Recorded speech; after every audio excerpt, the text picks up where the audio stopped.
So I'm Matt Lenza from the Matt Lenza real estate team, and that's it, right? Yeah. So the Lenza team, how it really started was my mother decided to charge me rent and didn't charge my older sister rent. So that's kind of how it got in my mind that I'll just buy a house.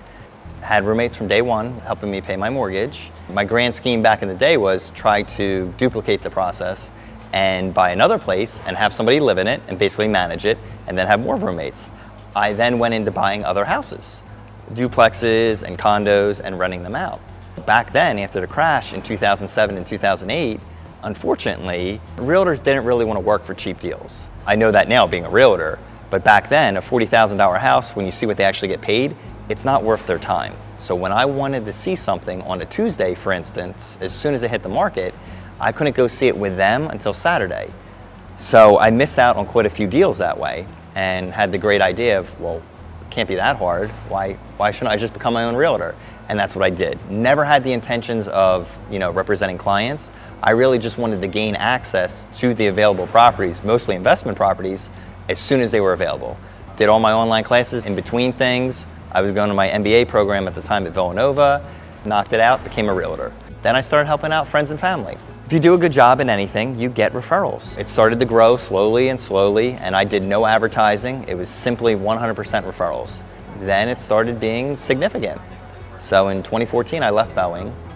Still didn't want to do real estate, quote unquote full time. I wanted to still do my investing portion of it, but it just took off. And when you help people, it really, really means something to them, especially in an industry that has a somewhat lower barrier of entry to become an agent. And then fast forward, I actually helped John Nisley buy a triplex in media. Wasn't completely aware of this, but he already had his real estate license. He just wasn't signed up with a brokerage. So essentially the formation of the team started there. After leaving Boeing, I did not really want to quote unquote work with people or have employees or be a manager. It's just, I wanted to do my own thing. And he kind of convinced me otherwise, and we sat down and we talked, and he said, well, let's do it. And we did. We really try to help people any way we can. And that's, whether it's investment mentality, treating literally every sale as if it's an investment property for myself. And I'm looking at it, I'm looking to buy it, and then translate that to the client. And then same thing with the seller. Just if I was selling a house, I really like to then go through it, help them do everything that I would do to get a house ready, and same with price point. Some people just want to sell something quick, and I don't. I'll let them know that, hey, this is the price you can put it at to sell it in 30 days, but you have a unique property here. So maybe we want to price it a little higher and wait, if you're okay with it, to get that person that is going to pay top dollar. No problem. We'll set it up for tomorrow then, okay? All right, see you, Sandy. Bye-bye. The other teammates too, we didn't really actively go out and seek people from day one. They came to us. That really, really helps because they know that as a team, we really treat things as an investment. And that means a lot to us. That's how Tim came on board. He was actually selling his house on his own, and John met him.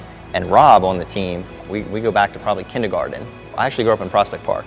4 schools pull in there, so it's Prospect Park, Glen Olden, Tinicum, and Norwood. And that's our feeder program for the high school. My family left basically when I was in college. I went to Lehigh, and then they moved to media. So that's my connection to Delaware County and my connection to media.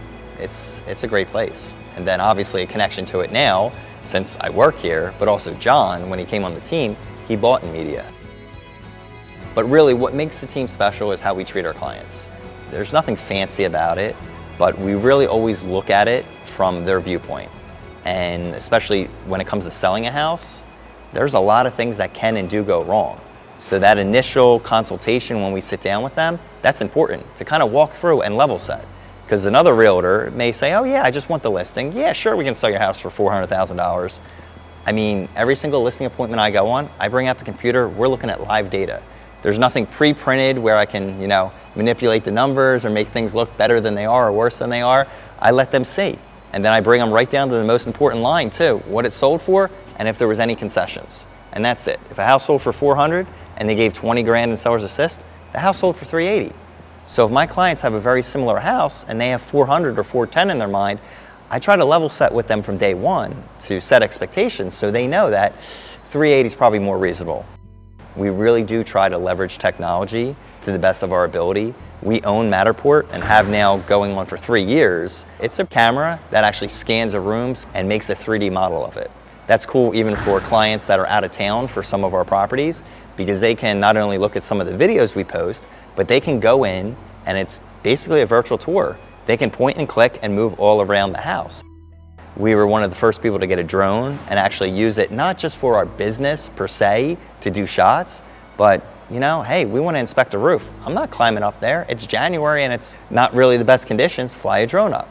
So we do that. A lot of our communications we use and a lot of our apps. I mean, we do have a lot, but there's a purpose for all of them. And it really does help streamline communication and keep things in sync. Even if one of us goes away, someone else can pick up in our CRM and know all the communication we had with a client and pick up right where we left off. As funny as it sounds, I'm not an office person. Even they joke about me in the office. I'm rarely here unless it's a settlement or we're doing something. That's not me. Essentially, my office is my Toyota 4Runner. I mean, I've been on the Blue Route 476 and had people call me before, and an offer needs to be in within an hour. So I'd pull over on the side, link up my phone to my computer for Wi-Fi access, and do it right there. If something needs to get done, we make it happen. I actually had clients before that were tied up, and house hit the market, 8 o'clock in the morning the next day. I scheduled a showing. I went there. I was there a little before 8 o'clock, went through, did a video for them, and while I was walking out, there was another realtor with their 2 clients. Basically said, hey, what are you doing here? It's not 8 o'clock yet. And I said, well, I got in a little soon, I went there, you know, did my thing, and he was like, well, where's your clients? I said, well, they're not here. You know, I previewed it for him. And he was a little taken back, but it was funny because his 2 clients, once he walked in, said, oh, that's really cool. Like, you did a video, you did this, everything was fine. I said, yeah. They said, oh, can we have your card? So a lot of people don't want to necessarily see every house because it's a lot. But I'm out there in the field doing this day in and day out, and sometimes can respond to a call immediately. And then, yes, it could be a great house for them. They're willing to put in an offer. Or, you know, you save yourself time too, because that house isn't going to work for them. They can watch 2 minutes of the video and see the layout and be like, this isn't for us.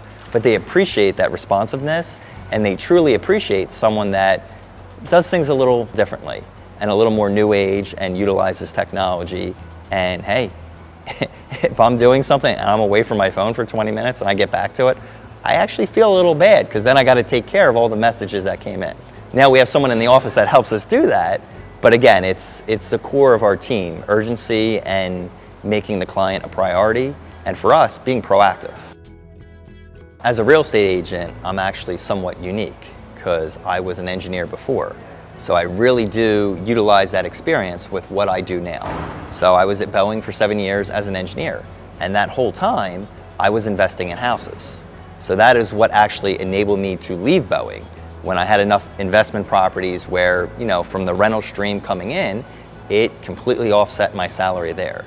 Bringing that to the table for a prospective client, that's something that I want them to know, because as an investor, I really do look at houses differently.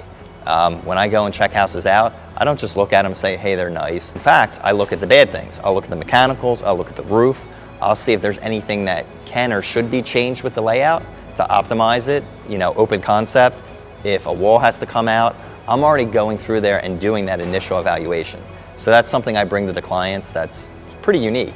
And obviously, being an engineer, it's on too. I'm not just making this stuff up. I know what can be done, and also since I do it myself for my own properties.